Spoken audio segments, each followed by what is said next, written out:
So hey everyone, welcome back to another quick and very interesting tutorial. Where in this quick tutorial, I'm going to show you how you can make your taskbar completely transparent. Now, in order to do it, just simply open the Microsoft Store. It's right there.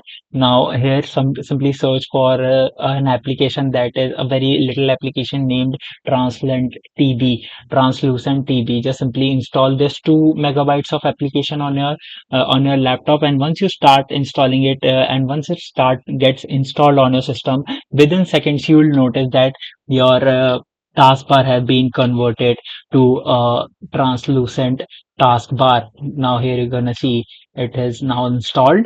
Once the application get installed, you'll notice that your taskbar will look something like this. That's the transparent taskbar, and this is a very small size application, so it won't even consume a lot of resources of your laptop.